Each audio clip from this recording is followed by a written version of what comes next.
I want to pick up where we left off last Sunday, talking about when God doesn't make sense. And, of course, that title is a bit of a misnomer, as I mentioned before, because God always makes sense. He might not seem to make sense to us, but he obviously makes sense to himself, and that's all that really matters. But last Sunday, just to recap, talked about how hardship and calamities happen to us.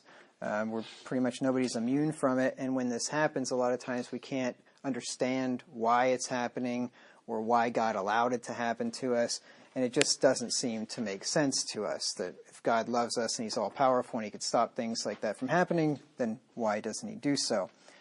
And we looked at how God is sovereign, spent some time looking at the scriptures in that regard. We looked at some Bible examples and some just personal stories or stories that I heard from other people about how life isn't fair. And we've all come to realize that, I'm sure, at this point. We also looked at some biblical examples of how things sometimes happen that just don't make sense. Moses was an example of that.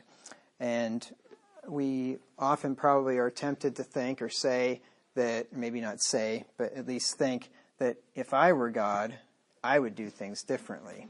I wouldn't do things. I wouldn't do it this way if I were him. But that's a really stupid thing to say. Just the next time you're tempted to think about if I were God, I would do things this way.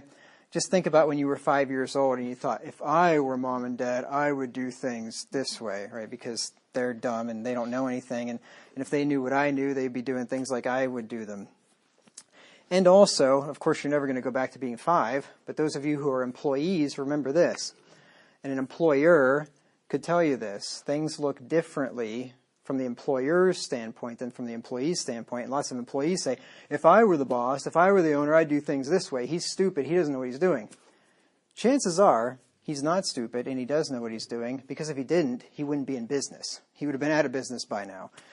So employees have a very different perspective on things than employers do. And because most people aren't employers and most people are employees, then they don't understand that. But the next time you think about how God should do things differently, just remember those things. Remember those examples from the lesser to the greater, and then you can understand why you probably are not in a position to tell God how he should be doing things either.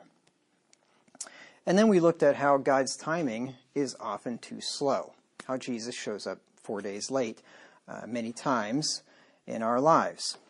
And that can be a source of disappointment or frustration or consternation, because why didn't he just show up a little bit earlier? If he would have just prevented this thing from happening, prevented me from making this bad decision, then the rest of my life wouldn't have been affected by it. Why didn't he just show up a little bit early? And I've certainly had that happen in my life. I think back to some things that happened early on, just before I was converted, that my life would have been very, very differently if Jesus would have showed up 4 days earlier, so to speak. But he didn't, and I don't know why. Probably never will. So if you have an outline, I'm down on page 5, and I want to show you some scriptures here which tell us, which should be obvious, and that is that God doesn't always tell us why he does what he does or why he allows what he allows. In the first verse we'll look at is Deuteronomy 29:29. You'll recognize this one when we get there, I think. Deuteronomy 29:29. There are some things that God tells us, some things that he reveals to us, and then other things he doesn't tell us. He keeps secret from us. Deuteronomy 29:29. The secret things belong unto the Lord our God, but those things which are revealed belong unto us and to our children forever, that we may do all the words of this law. So he's revealed plenty to us. The words of this law, this whole Bible is God's revelation to man. And there's more in there than you'll ever totally comprehend and figure out anyway. Even of the things that God has told you, you won't even understand all that, let alone the things that he hasn't told you. So our job is just to study this word, to do all the words of this law that we can. But the other things, the secret things, they belong to the Lord our God. He doesn't reveal them to us. And there are many, many, many things probably the majority of things in life would fall into that category of the secret things. He doesn't tell you.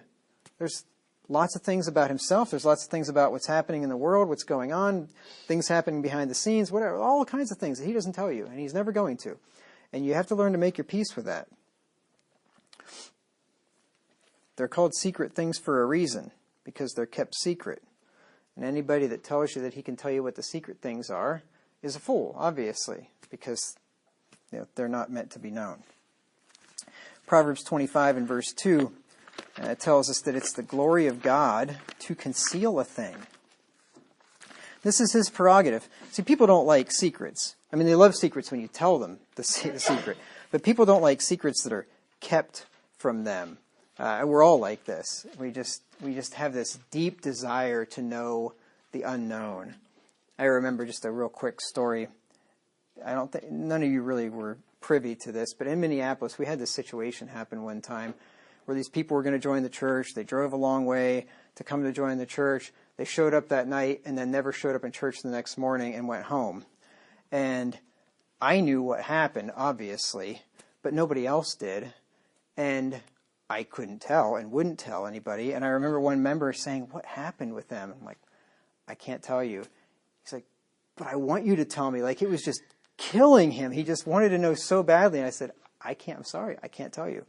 And I can't tell you now either.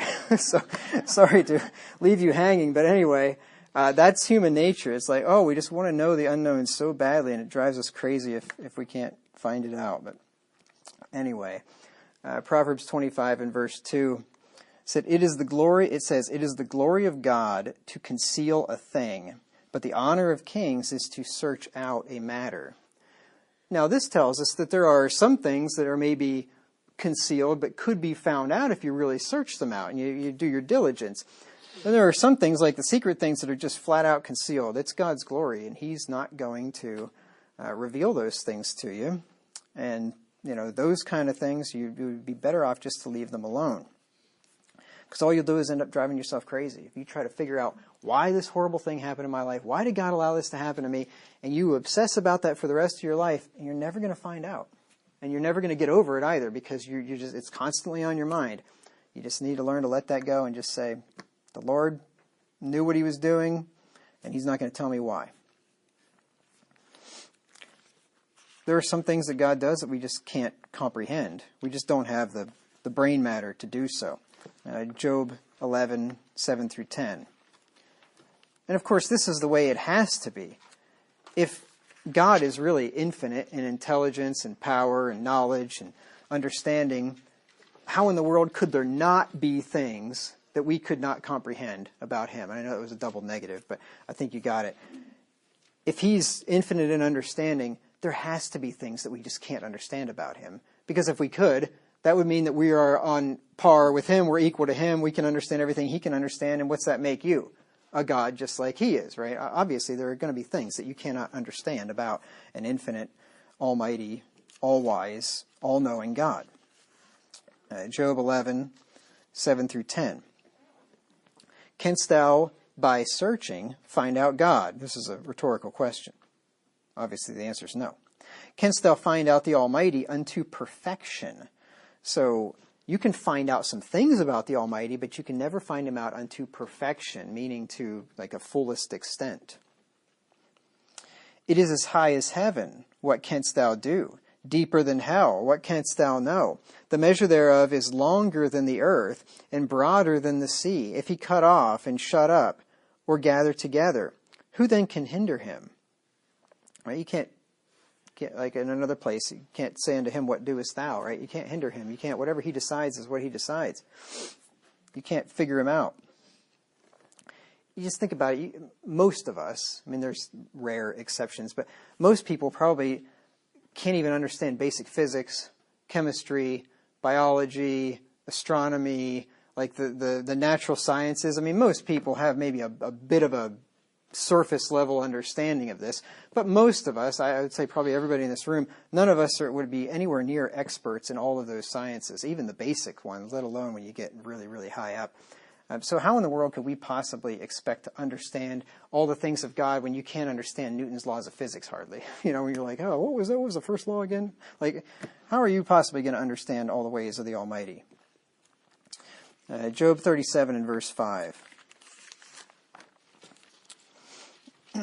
Job 37 and verse 5.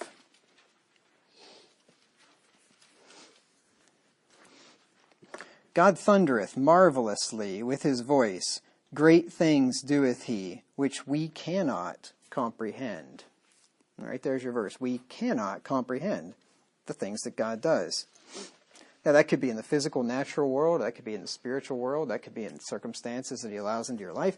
There's just going to be things that we cannot comprehend.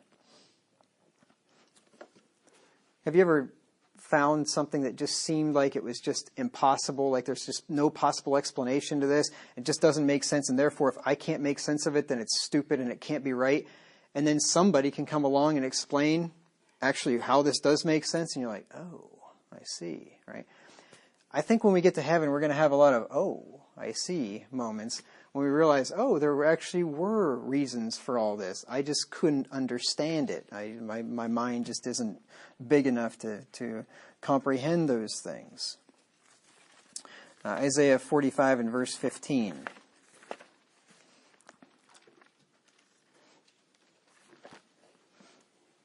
Because it really is a sign of arrogance to think, if it doesn't make sense to me, it doesn't make sense. If I can't figure it out, then it's just dumb and there is no answer. And a lot of times I think we think that way when it comes to how certain things that God does and allows in our lives.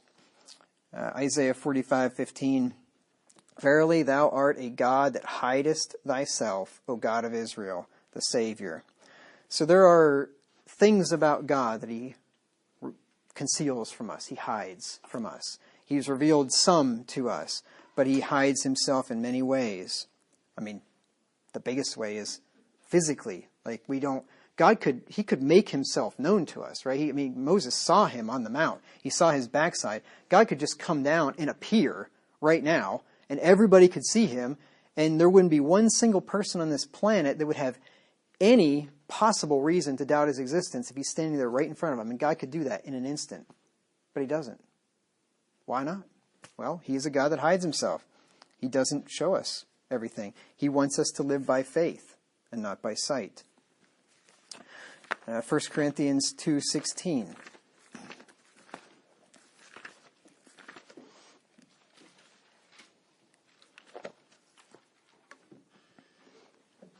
But then even if he did that, somebody would say, oh, it was a hologram, it was faked, it was CGI, it was something, right? And somebody would always have some reason why it couldn't be true anyway. Just like Jesus said, if you believe not Moses and the prophets, neither would you believe though one should rise from the dead, right? He gave them the greatest sign ever and they still didn't believe. So even if God came down to earth and appeared to everybody, they probably, a lot of them wouldn't believe it anyway. 1 Corinthians 2:16. For who hath known the mind of the Lord, that he may instruct him? But we have the mind of Christ. So, in a way, we have the mind of Christ. We have a mind that is like Christ's, and we can understand the things of God, but we don't have a mind that is infinite in nature like Christ's, right? We cannot know the mind of the Lord and instruct him. We can't have a meeting of the minds with the Lord and meet him on the same plane. Though we can have, we've been given through regeneration, we've been given the mind of Christ, but on a different level. And there are some things in life that we're just not going to understand and we're not going to get answers to. And the Bible tells us this. Romans 11:33. Romans 11:33.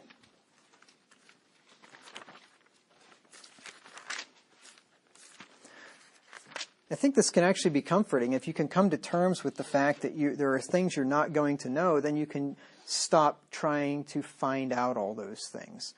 But until you realize that you can't know, then you might just continue on your quest of futility. Romans 11 and verse 33. Oh, the depth of the riches, both of the wisdom and knowledge of God, how unsearchable are his judgments and his ways past finding out. There's going to be some things you're just not going to find out. You're not going to get the answers to them. You're not going to understand God's ways. His ways are higher than your ways. I'll get to that verse here in a minute. But let's go back to Ecclesiastes 3:11 first. Ecclesiastes 3:11.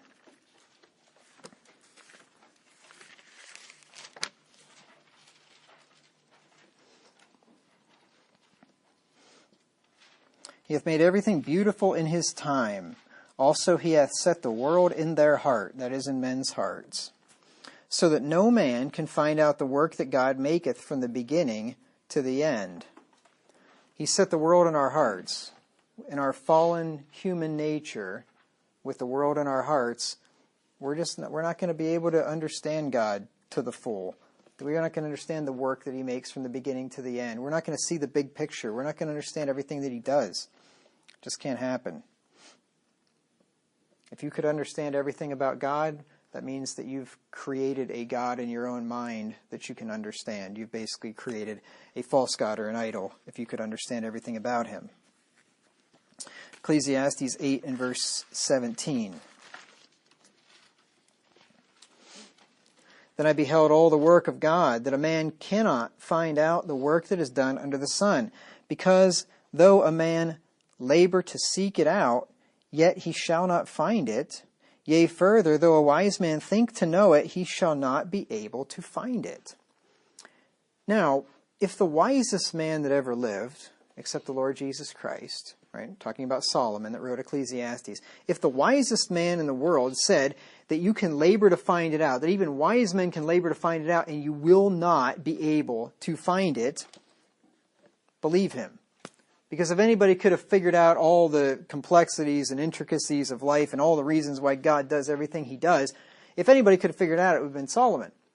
And Solomon, after he'd done his grand experiment there, which is detailed in the book of Ecclesiastes, he came to the point where I can't know it, it doesn't make sense to me, and life is vanity. Until he realized the conclusion of the whole matter. Fear God and keep his commandments, for this is the whole duty of man, he said. Ecclesiastes 11 and verse 5.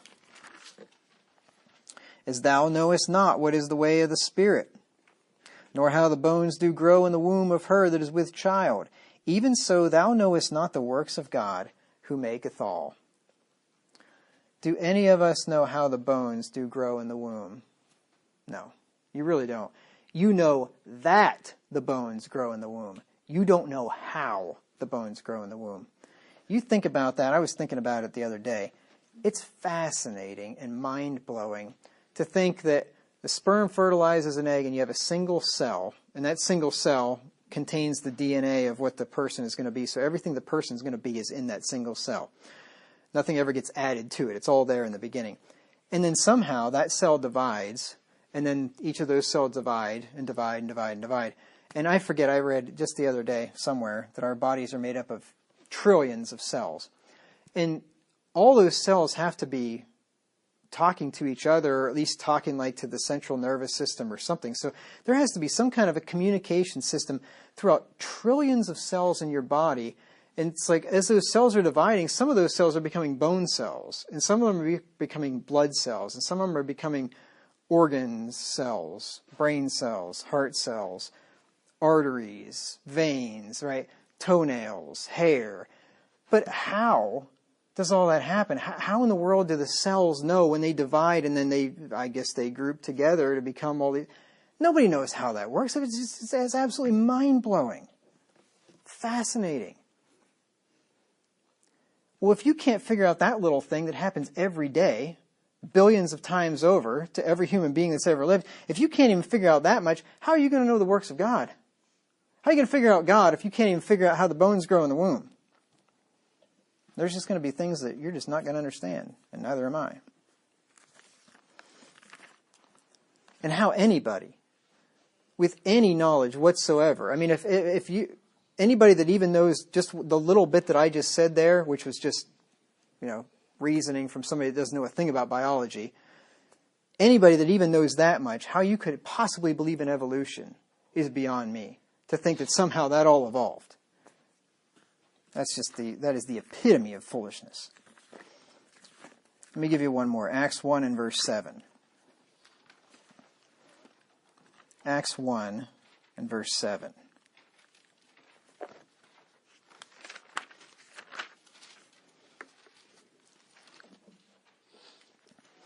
And he said unto them, this is our Lord Jesus speaking to the apostles right before he ascended up to heaven, it is not for you to know the times or the seasons which the Father hath put in his own power. Now this was in answer to a specific question about when the Lord would restore the kingdom to Israel.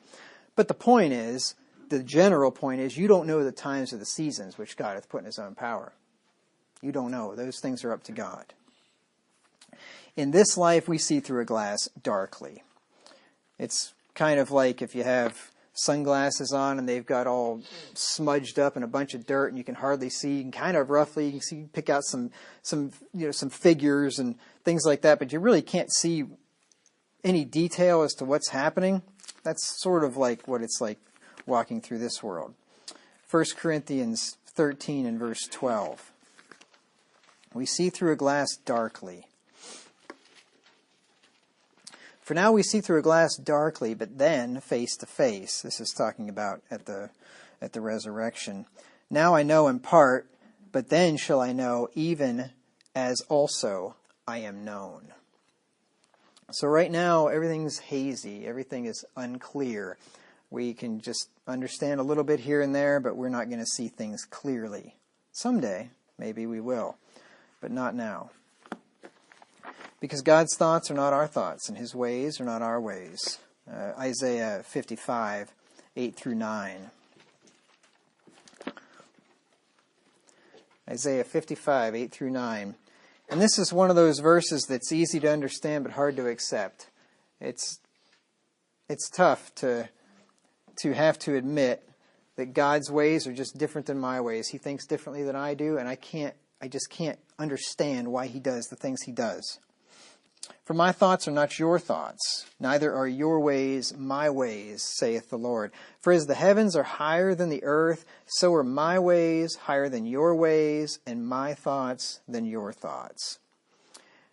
And remind yourself of that verse. Anytime you think that what God is doing just isn't right, that he has abdicated his responsibility because he's allowed something to happen that just shouldn't have happened, and this is really bothering me. You just remember, God's ways are not your ways. His thoughts are not your thoughts. He knows what he's doing, even if you don't understand what it is. And even if God did explain why he let painful suffering into our lives, we probably wouldn't understand anyway. And I'll give you an example, a bit of an illustration. Little children, they can't understand why pain is necessary for their good. Right, such as medical procedures, for instance.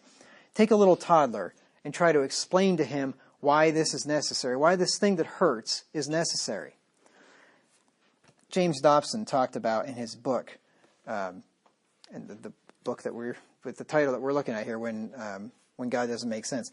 He talked about when his son was 2 or 3 years old and he got a really bad ear infection, and it actually, like, the ear infection was attached to the eardrum, and there was like a scab on the eardrum.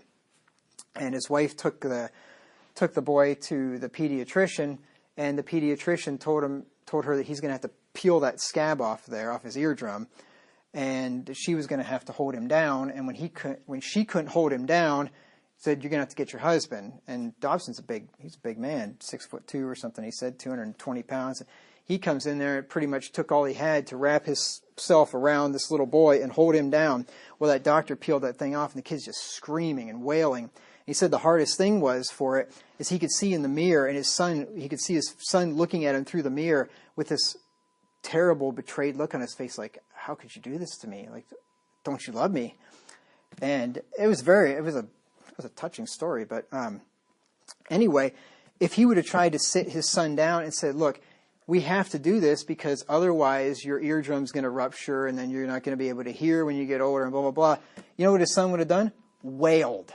Right? He can't understand that. You could have explained it to him as perfectly as possible. He would not understand. All he would do is wail. And we likewise can't understand why God allows severe hardships into our lives. I have a feeling if God sat me down and explained to me why he's allowed certain hardships into my life and just laid it out point by point logically, you know what I would do? wail. That's what I would do. I just wail and say, that's not right. That doesn't make any sense to me. It's the truth. Because we're like little kids, we can't understand. Just as parents pity their children and want the best for them, even if that means allowing them to suffer pain for future benefit, God also pities us when we're suffering. Let's look at Psalm 103. Psalm 103, 13 through 14.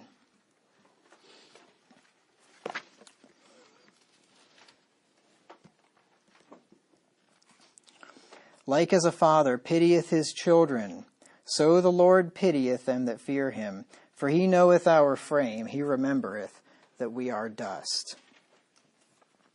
So, God's a father, just like human fathers are fathers, and just like human fathers pity their children and would pity their child, even if he knows he's got to do this painful thing because it's best for the child in the long run, it would still hurt him to do it. God feels the same way. God pities us. God knows what we're going through. He knows that we are just dust. He knows we're weak and pitiful. And he does care. Even if it doesn't seem like it, he cares. 1 Peter 5:7, casting all your care upon him, for he careth for you. Even if it doesn't feel like he cares, he does care. Just remember the parent-child analogy.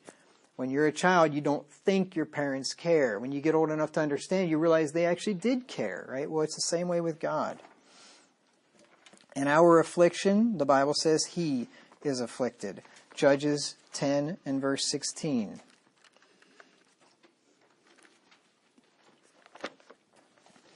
Judges 10:16. Speaking of Israel, and they put away the strange gods from among them and served the Lord, and his soul was grieved for the misery of Israel.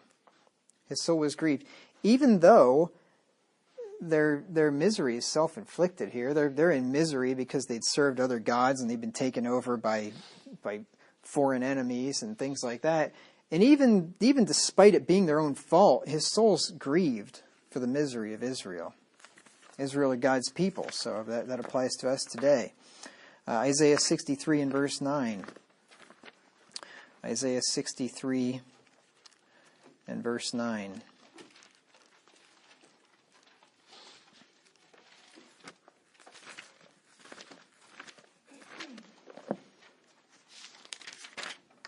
In all their affliction he was afflicted, and the angel of his presence saved them. In his love and in his pity he redeemed them, and he bare them and carried them all the days of old.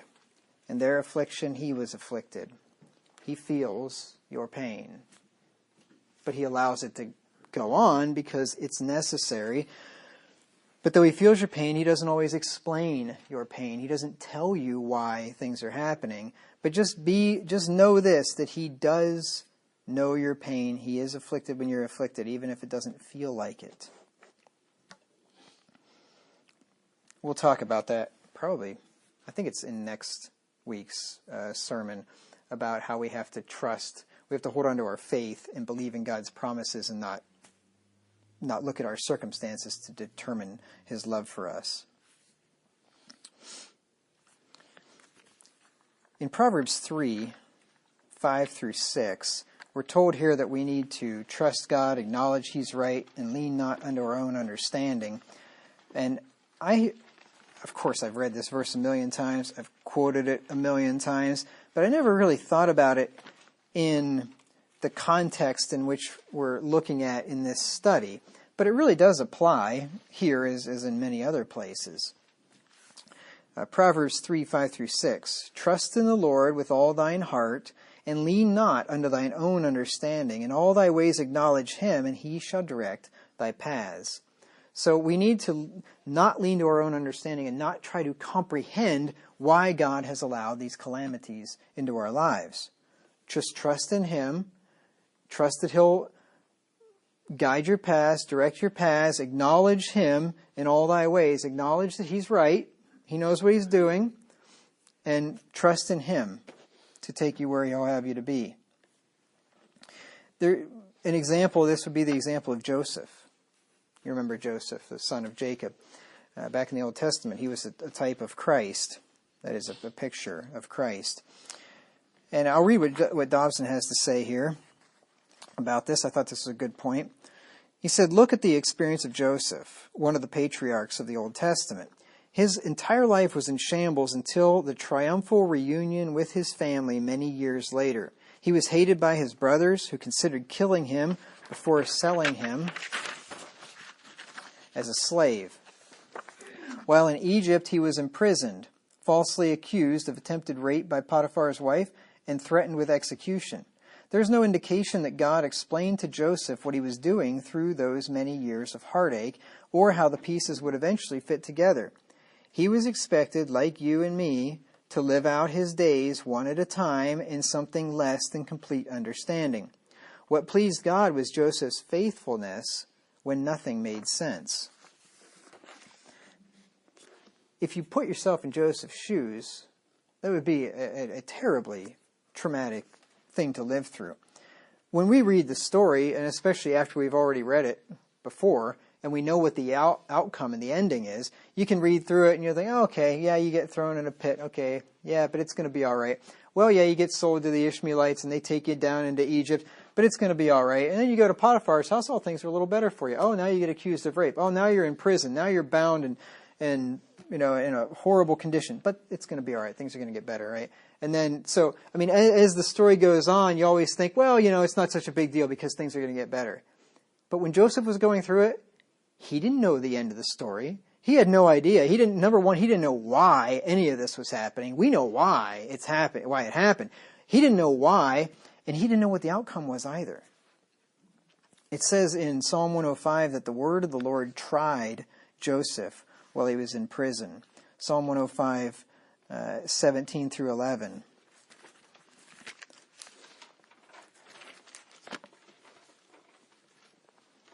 Psalm 105, 17 through 11. Or 17 through 19. I don't know where that came from. 17 through 19. I wasn't really going to read backwards through like 6 verses or something, but although I am going to preach backwards through a passage of Scripture here one of these days, but I'm not going to read the words in reverse order or anything, but you'll see what I'm talking about. Psalm 105, 17. He sent a man before them, even Joseph, who was sold for a servant, whose feet they hurt with fetters. He was laid in iron. This is when he was in prison. You imagine how that would feel, putting your feet in irons, in fetters of iron, and that would be extremely painful. You're in this dark, dungy, disgusting prison, and you can't see what the end is. You don't know why you're here. You don't know if you're ever going to get out, and thinking, what have I done to deserve this? Until the time that his word came, the word of the Lord tried him. So God, the word of the Lord here is Jesus Christ. He is the word. God tried him, tested him, proved him, put him through hardship to see what he was made of. But we don't read that God ever explained his plan to him during his affliction. Nowhere are we told that. It wasn't as if God said, okay, you're in prison, but don't worry, you're only going to be here for a certain amount of time, and then I'm going to make you second in command of all of the nation of Egypt. If Joseph would have sat there and thought, what could the possible outcome be of this situation? I'm in prison now. I'm probably going to be the prime minister of Egypt here in a few months. Obviously not. He never would have thought that in a million years. Right? God never told him what the plan was. Joseph just had to trust God, even though his feet are bound in fetters of iron. Just trust God that somehow he's going to bring him through it. He only later understood God's purpose in it. Turn back to Genesis 45, 5 through 7. Now, in Joseph's case, he did eventually understand why he went through all that hardship. But in many cases in our lives, we don't. We don't get God to tell us why these things happen, like happened to Joseph. Genesis 45, 5 through 7. This is after he finally meets up with his brothers when they came to get corn because of the drought. They came up to Egypt. They didn't even know who he was. Here they think they are talking to the prime minister of Egypt, but they didn't realize that it was their little brother that they had sold into slavery. And he says to them, "Now therefore be not grieved nor angry with yourselves that ye sold me hither. For God did send me before you to preserve life. For these 2 years hath the famine been in the land, and yet there are 5 years in the which there shall neither be earing nor harvest. And God sent me before you to preserve you a posterity in the earth, and to save your lives by a great deliverance." See, it probably slowly was revealed to Joseph, like, oh, maybe here's the plan. When he gets taken out of the prison and he interprets Pharaoh's dream that there's going to be 7 years of plenty and then 7 years of famine, and Pharaoh puts him in charge of laying up food for the 7 years of famine. I don't know if it ever crossed his mind that maybe his family would be affected by that and they would come back or not. But he starts to at least see, oh, God had a plan. Like, God's going to use me to effect a great deliverance here. And then all of a sudden his brothers show up. And I can just imagine like the wheels turning in his head and thinking, oh, yeah, maybe this is why they sold me into slavery. Maybe this is why I got put in prison, because I had to be there with the baker and the butler and then interpret the one's dream. And then he ends up telling Pharaoh that I can interpret dreams. Maybe this is why all this happened, so that I could get to this position and I can save my family from starvation and deliver them. Right? But this is years later, and now the pieces are all starting to fall together. But he had no idea of any of that as he was going through all that affliction. Genesis 50 and verse 20. "But as for you," he's speaking to his brethren again, "ye thought evil against me, but God meant it unto good, to bring to pass, as it is this day, to save much people alive." But here's the thing, whether we ever find out the purpose for our suffering or not, like Joseph did, it doesn't matter, right? You just trust God that he knows what he's doing, whether he tells you about it or not. Now here's something a point that Dobson brought out that I thought was so true. And he talked about how confusion is more difficult than pain and suffering. Actually, the pain and suffering is not the hardest part. The hardest part of that, going through something like that, is the confusion of not understanding why it's happening. Because if people can understand why something is happening and understand what the purpose is, human beings can go through all kinds of terrible hardship. You know, people have gone off to war and did horrible things, endured horrible things, because they understood the why, or at least they thought they understood the why. They probably really didn't understand the why, but they thought they were out there defending their country, and because they thought they were defending their country, they could do these great feats, right, and do these heroic actions because they thought that there was a purpose for it. Hasn't been the case for a long time in any of the wars we fought for many decades, but, you know, hypothetically anyway, you could understand the purpose for it and endure that. But if you were made to endure the same kind of suffering that you would in war, when it wasn't a war and you didn't think you were defending your country and you were just being tortured or something for no reason, right? Being made to sleep in a mud puddle in freezing weather and having your feet frostbitten and going through horrible hardship for no reason at all. I mean, most people just die. Right? But if they had a purpose in their minds and they know what's going on, then you can continue on, right? But it's when you have that confusion and you don't understand the pain and suffering, that is the hardest part. I'm going to read some quotes here from Dobson's book. He says, "In fact, the majority of us will someday feel a similar alienation from God. Why? Because those who live long enough will eventually be confronted by happenings they will not understand. This is the human condition. Let me say it again. It is an incorrect view of Scripture to say that we will always comprehend God, what God is doing, and how our suffering and disappointment fit into his plan. Sooner or later, most of us will come to a point where it appears that God has lost control or interest in the affairs of people. It is only an illusion, but one with dangerous implications for spiritual and mental health. Interestingly enough, pain and suffering do not cause the greatest damage. Confusion is the factor that shreds one's faith." And that's true. I really believe that. Confusion is far more painful and hard to deal with and hard to accept, hard to get through than the actual pain and suffering.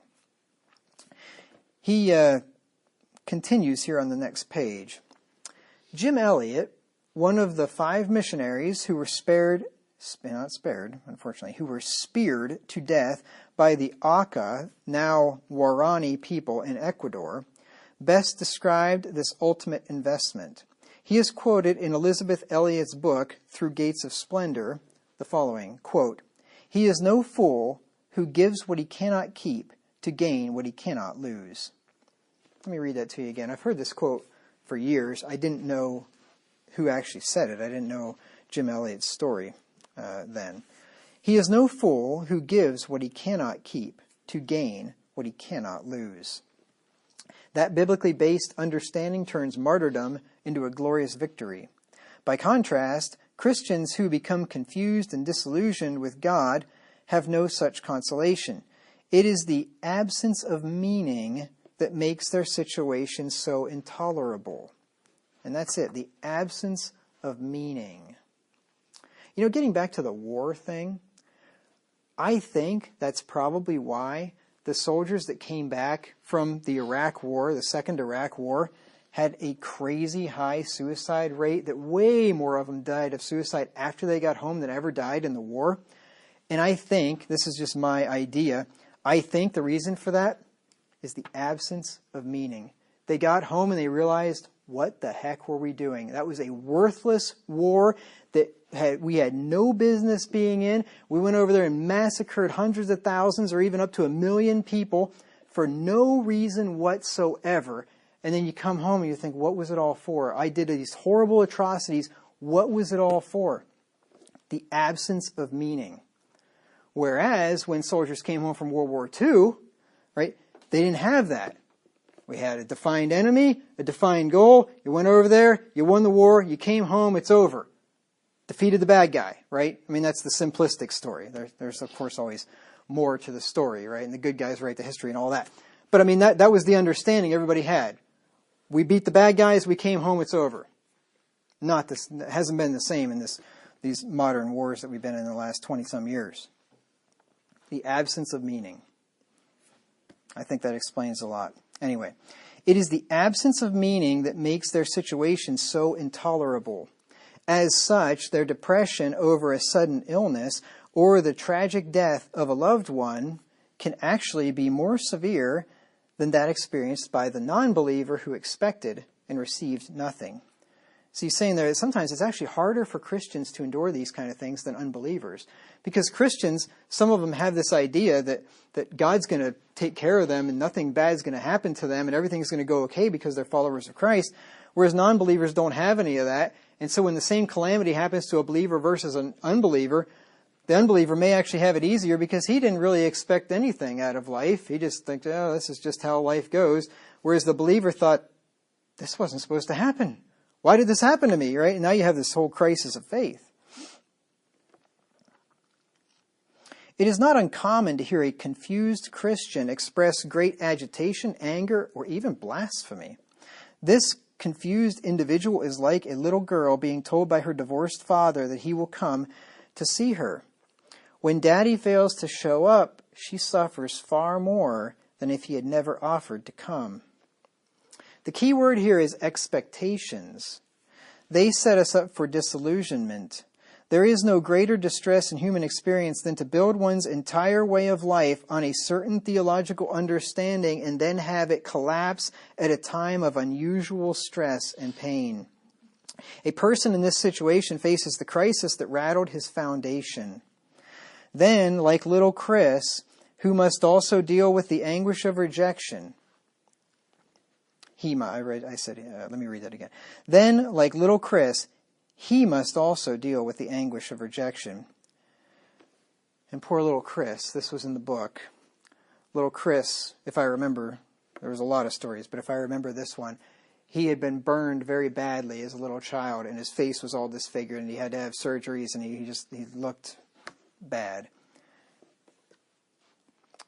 And little kids, as cruel as they are, made fun of little Chris for looking like that. I'll try to say this without crying. And little Chris wrote a letter to his therapist. I think it was his therapist or his pastor, one of the two. Can't understand why God allowed this to happen to him. And said, God must hate me. And he must be sending me to hell because he wouldn't have done this to me if he loved me. Think about that. A little kid trying to understand that.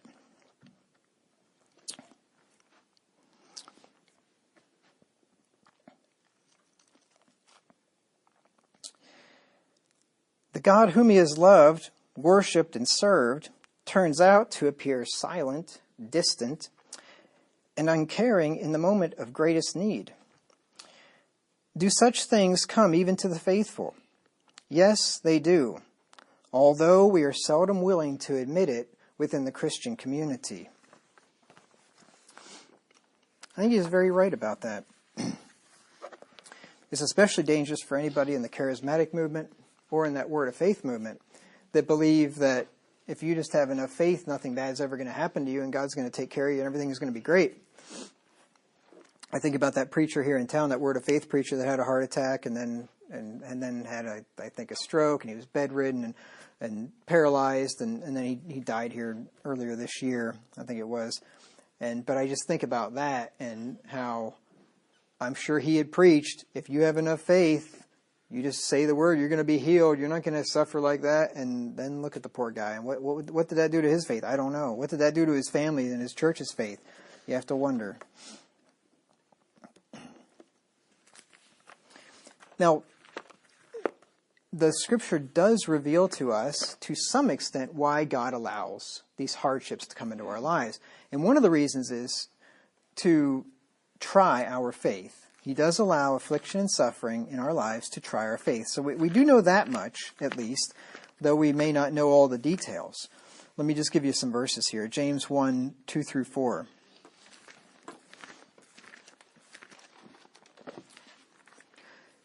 Now, I don't recommend if somebody has had a terrible thing happen, some unexpected death of a loved one or something, and they are going through a horrible time, that you put your arm around them and say, well, the Lord is just trying your faith through this whole thing. I don't recommend doing that. It's true, it's 100% true, but probably not the right time to tell them that. Just put your arm around them, cry with them, say, I'm here for you. I'm here for you. Cry on my shoulder. You can talk to me, whatever you need. But I wouldn't try to do any explanation at that point. It's not going to be helpful. James 1, 2 through 4. My brethren, count it all joy when you fall into divers temptations. Now, temptations, these aren't temptations to sin, but temptations as in trials that God puts you through. The temptation has two meanings. God tempted Abraham. He tempted him. He tried him. And then it also says that we can be tempted with evil. So, and James talked about that in this very chapter, being tempted with evil, there in verse 13. But here, you're blessed not when you're tempted with evil, but when you're tried, when your faith is tried through tribulation. Knowing this, and you'll see why I said that in this verse. Verse 3, knowing this, that the trying of your faith worketh patience, but let patience have her perfect work, that ye may be perfect and entire, wanting nothing. So, as hard as that is, it is actually something to be counted joy when you fall into these trials and temptations, because they are ultimately for your good. They do work patience in us. They do draw us closer to God. As miserable as some suffering is, I know I've gone through things and thanked God for allowing me to go through it, because it does draw me closer to Him, as painful as that is. James 1 and verse 12, blessed is the man that endureth temptation, for when he is tried, he shall receive the crown of life that the Lord promised to them that love Him. Right, so there is a blessing in it, in this life even, that we will receive a crown. We're going to get the crown in heaven, but we'll also be blessed in this life for enduring the temptation. Romans 5:3-5, famous verse says, tribulation worketh patience, and patience experience, and experience hope, and hope maketh not ashamed, because the love of God is shed abroad in our hearts by the Holy Ghost, which is given to us. Right, so the tribulation is there for a purpose. It tries our faith and improves our faith. 1 Peter 1 and verse 6, there are some times when temptations need to come into our lives. They can humble us. They can draw us closer to God, because you may have experienced this. You go for a while and everything's just going hunky-dory and everything's going wonderful and you're just happy and there's no problems. And what happens? You say, who is God again? I remember hearing about him before, but I haven't thought about him for a while, right? Proverbs 30, give me neither poverty nor riches. Feed me with food which is convenient for me, lest I be full and say, who is the Lord? Or lest I be poor and steal and take the name of my God in vain. Right? So sometimes it is needed that we go through these trials that draw us closer to God and refine our faith. 1 Peter 1 and verse 6, wherein ye greatly rejoice, though now for a season, if need be, ye are in heaviness through manifold temptations. There's so many little parts to that verse that are so important. For a season, so they don't last forever, right? They last for a season, and then God gives you a reprieve. If need be, so sometimes you need to be going through these temptations. They cause heaviness, they cause depression, they cause sorrow, and they're manifold, which means they are many, many temptations. When it rains, it pours, as they say. Many are the afflictions of the righteous, but the Lord delivereth them out of them all. Psalm, I think it's 34, in the late teens there, I believe. But this trial of our faith is more precious than gold. Verse 7, that the trial of your faith, being more precious than of gold that perisheth, though it be tried with fire, might be found unto praise and honor and glory at the appearing of Jesus Christ. So our faith is more precious than gold, and the trial of that faith is like when you try gold. When you try gold and you put it in the fire, you burn off the impurities. Well, the trial of our faith makes our faith more precious. It gets rid of all the dross, and it improves it. Here's some more from Dobson. He said, apparently most believers are permitted to go through emotional and spiritual valleys that are designed to test their faith in the crucible of fire. Why? Because faith ranks at the top of God's system of priorities. Without it, he said, it is impossible to please him. Hebrews 11:6. And what is faith? It is, quote, the substance of things hoped for, the evidence of things not seen. Hebrews 11 and verse 1. This determination to believe when the proof is not provided and when the questions are not answered is central to our relationship with the Lord. He will never do anything to destroy the need for faith. In fact, he guides us through times of testing specifically to cultivate that belief and dependence on him. Hebrews 11:6-7, which is the verse that says that Enoch pleased God, and without faith it's impossible to please him, for he that cometh to God must believe that he is, and he is a rewarder of them that diligently seek him. He said in another place, our message boils down to this very simple understanding. There is nothing the Lord wants of us more than the exercise of our faith.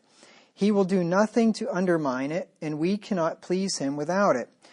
To define the term again, faith is believing that which has no absolute proof. Hebrews 11:1, which is faith is the substance of things hoped for, the evidence of things not seen. It is hanging tough when the evidence would have us bail out.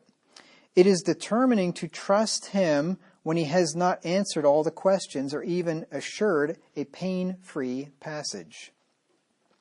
And then in another place he said, the biblical account tells us, quote, about the fourth watch of the night he cometh unto them walking upon the sea. Mark 6:48. I changed the text. He was using another version. I changed the text to King James. From the early evening to the fourth watch is a 7-hour passage of time. For 7 hours, Jesus watched the disciples do battle with a severe headwind before he came to assist them. Yet they were in his vision and under his care throughout the night. Obviously, he permitted them to experience their need before coming to their rescue. And I hadn't really thought about that passage all that much until he brought that out. Jesus is on the mountain and he's watching them all night long until the fourth watch, and they're out there toiling and rowing. He sees them for 7 hours. And then he walks on the sea out there and calms the sea. He could have done that the first hour, but he let them toil for 7 hours out there in a rough storm at sea. Why did he do that? Well, to try and prove their faith, test their character. Now, sometimes our troubles are due to our own sin and foolishness. Most of what I'm talking about in this study are things that are not due to our own sin and foolishness, but it is true that there are plenty of troubles that we do endure that are our own fault. Ultimately, all suffering, sorrow, trouble, and death are due to sin. That's really where it all comes from, of course. It goes back to the Garden of Eden. When Adam sinned, he brought sin and death upon all his posterity. And you remember that in Genesis 3:6. I'm not going to read the passage, but his wife gave to him and he did eat, right? They saw that it was good for food and desire to make one wise and so on.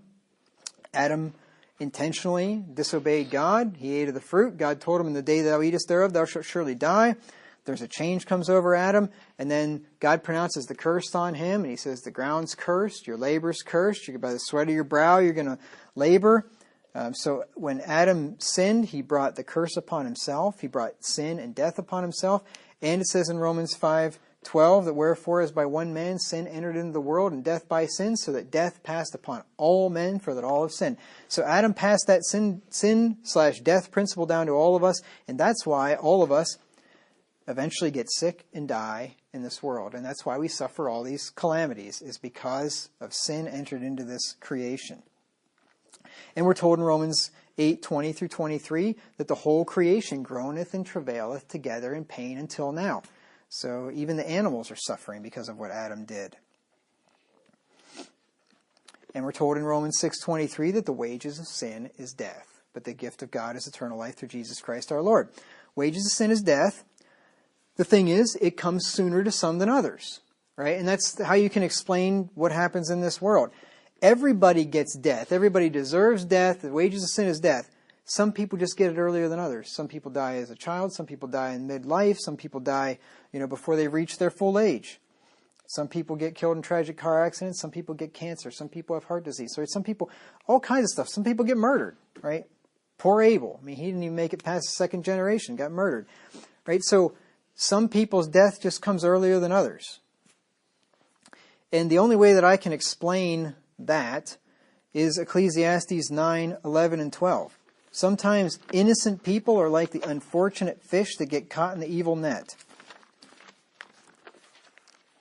Now, of course, God understands everything. God knows why each individual person suffers as he does, and he knows why some people die in infancy and some people live to be 90, and why some people die in tragic circumstances and others just live out a nice peaceful life and lay down one night and don't wake up the next morning. God knows why all these things are, but we really don't. And here's the best explanation that I can give you as to why some die early, why some suffer, and why some don't, or at least as much. Ecclesiastes 9:11 through 12. I returned and saw under the sun that the race is not to the swift, nor the battle to the strong, neither yet bread to the wise, nor yet riches to men of understanding, nor yet favor to men of skill, but time and chance happeneth to them all. Time and chance. Sometimes God just, at least from our perspective, just allows certain things to happen to certain people, and it was their time. There's no rhyme or reason to it. Something bad befell them, and it didn't befall the next guy. Verse 12, for man also knoweth not his time, as the fishes are taken in an evil net, and as the birds that are caught in the snare, so are the sons of men snared in an evil time when it falleth suddenly upon them. You get all these fish in the sea, and it just so happens they drop the net down and pick it up, and there's 153 fish in that net, like when the disciples were fishing. Why did one of those fish end up in that net and the other one ends up going free? Time and chance happeneth to them all. I don't know, I mean, God knew where the little fish was, and he put him there.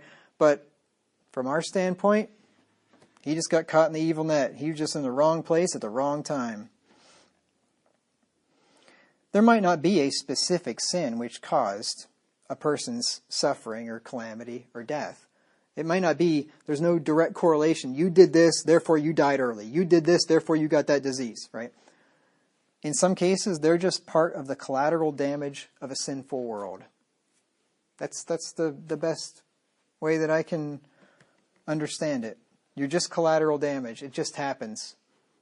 Some people are just going to end up suffering more than others, and it just might be your lot. That's all. But sometimes hard times fall on people as a result of their own sin. Like it actually is their fault. Psalm 107 and verse 17. Fools are afflicted because of their sin.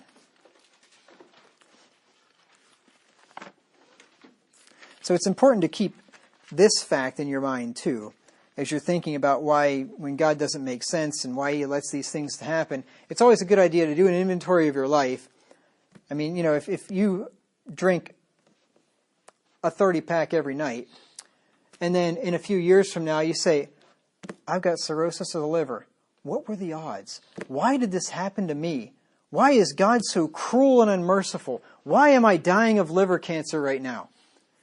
You always might want to just look in the mirror, have a little introspection and think, I did drink 30 beers every night. That might have something to do with my cirrhosis of the liver. Maybe God's not some big meanie after all. Maybe I'm just an idiot. Right? So there is always that. You always want to consider that maybe it is actually my fault. And be honest with yourself, because plenty of times it is actually our fault. Psalm 107 and verse 17. Fools, because of their transgression and because of their iniquities, are afflicted. So this does happen. You sin, you get afflicted. We're told in Proverbs 13 and verse 15 that the way of transgressors is hard. Proverbs 13 and verse 15. Good understanding giveth favor, but the way of transgressors is hard. If you're going to sin, especially against better knowledge, you're going to have a hard life. That's just the facts. That's why it's good to chasten children and beat that foolishness out of them before it gets ingrained in them and they have a hard life. Sin brings forth death. Remember Romans 6:23, the wages of sin is death. James talked about when sin hath conceived, it bringeth forth, when lust hath conceived, it bringeth forth sin, and when sin is finished, it bringeth forth death. Sin has natural consequences. It doesn't take much imagination to see how the following sinful or foolish things will lead to suffering and death at times. Now, as I read through this list, just think about it. You probably wouldn't have to think really hard. Think about how each of these things could lead, some just outright to death, or some at least to suffering. Just think about it. Abortion, fornication, adultery, sodomy, rage, disrespecting spouses, disrespecting bosses, disrespecting police, I just thought of that one, disrespecting parents, marrying the wrong person, not disciplining children, going into debt, excessive drinking and eating, drugs, smoking, foolish decisions, and reckless driving. Right? Any of those things. Right? You can easily see how some of them would straight up lead to death through diseases, STDs, getting the crap beat out of you because you can't keep your mouth shut, right? Having a woman's husband kill you because you committed adultery with his wife, reckless driving, right? All those things, excessive drinking and drugs. I mean, it's easy to see how those things can lead to death, right? And the other things can certainly lead to a lot of suffering, if not death, in the long run. Dobson wrote, I believe many of the trials and tribulations that come our way are our own making. Some are the direct consequences of sin, as we have seen. In other cases, the pain we experience is a result of unwise decisions. We make such a mess of our lives by foolishness and irresponsibility. When one considers the range of sheer nonsense that human beings can generate, it is understandable why author Mark Twain once said, quote, at times, it does seem a shame that Noah and his party didn't miss the boat, unquote. You get what he's saying, right? If Noah and his party would have missed the boat, we wouldn't have the plague of humanity upon this earth to screw everything up. Now here's the thing that happens with fools. When they do stupid things, then they often complain to God about why he has allowed this terrible calamity to come into their lives. Proverbs 19 and verse 3. Proverbs 19:3, the foolishness of man perverteth his way, and he admits that he was wrong and says, I really screwed up and I shouldn't have done that, and asks God for mercy. Nope. And his heart fretteth against the Lord. Yep, he was the one that did the foolishness and the stupidity and perverted his way, and now he frets against God. He gets mad at God. Why did you allow this to happen to me, Lord? They wonder why God doesn't make sense, but they fail to see that they don't make sense. They don't make sense. It's not God that doesn't make sense. When you do stupid, foolish things and you suffer for it, it's not God that doesn't make sense. It's you that doesn't make sense.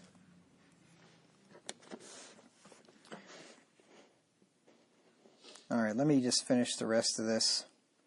Feeling forsaken by God. I'll try to go through this briefly since we are short on time. But if I save it till next Sunday, then we're going to be short on time next Sunday because I've got a full sermon there and I don't have enough for 2 more, I don't think. So when experiencing suffering, affliction, loss, sorrow, or troubles, it's not uncommon for Christians to feel like God has forsaken them. David asked God how long he would forget him and hide his face from him there in Psalm 13 and verse 1. And when you read through the Psalms, you'll see a lot of this, where David and other psalmists are questioning God, like why has he left them? It seems like he's not there. Psalm 13:1, how long wilt thou forget me, O Lord, forever? How long wilt thou hide thy face from me? The man after God's own heart, and he's feeling like God's forgotten him and hidden his face from him, and he doesn't know if God's ever going to appear again for his help. God will hide his face from us in times of trouble. Psalm 30 in verse 7. Lord, by thy favor thou hast made my mountain to stand strong. Thou didst hide thy face, and I was troubled. See, God can give favor and make your mountain stand strong. You'd be doing great, and all of a sudden he hides his face, and now you're in trouble. And sometimes he does that to humble you. I've talked about that. That in the anxiety series, I believe. Asaph wondered if God would cast him off forever, being favorable to him no more, and forget to show him grace and mercy in Psalm 77, 7 through 9. So this is not an uncommon feeling. You know, the biblical writers felt the same thing. They felt like God had just cast them off and didn't want anything to do with them anymore. Psalm 77, 7 through 9. Will the Lord cast off forever? And will he be favorable no more? Is his mercy clean gone forever? Doth his promise fail forevermore? Hath God forgotten to be gracious? Hath he in anger shut up his tender mercies? Selah. Of course, we know in our heads that the answer is no. Has God forgotten to be gracious? Well, obviously not. But it feels like that. And we really begin to wonder, like, maybe he has just totally forgotten about me. Dobson said, when the heat is on and confusion mounts, some believers go through a horrendous spiritual crisis. They, quote, lose God, unquote. Doubt rises up to obscure his presence, and disillusionment settles into despair. The greatest frustration is knowing that he created the entire universe by simply speaking it into existence, and he has all power and all understanding. He could rescue. He could heal. He could save. But why won't he do it? This sense of abandonment is a terrible experience for someone whose entire being is rooted in the Christian ethic. Satan then drops by for a little visit and whispers, he's not there.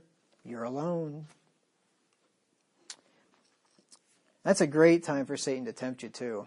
When you're going through suffering and it feels like God's not there and he doesn't care, and then Satan says, come on, he doesn't believe, he's not there anyway. Right? All these unbelievers suffer just like you do. You're suffering just like they are. What's the difference? Right? If God's really there, if God really loves you, why would he let this happen? God will sometimes leave us for a time to see what's in our heart. He doesn't leave us forever, but he'll leave us for a time. He did this with one of the kings of Israel, Hezekiah, I believe it was, in 2 Chronicles 32:31. But he doesn't just do it to be cruel. He does it for a purpose. He wants to prove us, to see what's there, see if we love him or not. 2 Chronicles 32:31. Howbeit in the business of the ambassadors of the princes of Babylon, who sent unto him to inquire of the wonder that was done in the land, God left him. He's talking about Hezekiah. God left him to try him, that he might know all that was in his heart. So sometimes he will. He'll prove us to see whether we'll believe him or not. Deuteronomy 8 and verse 2.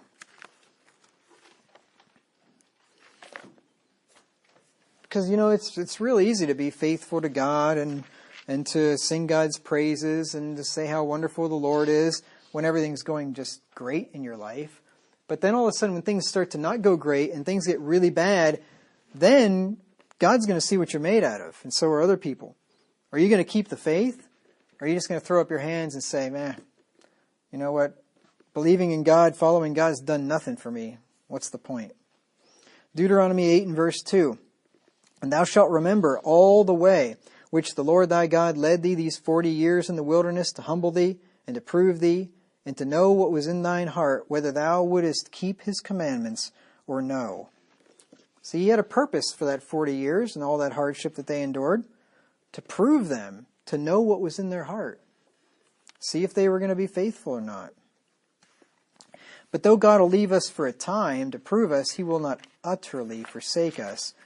And the psalmist prayed this in Psalm 119 and verse 8. Psalm 119 and verse 8.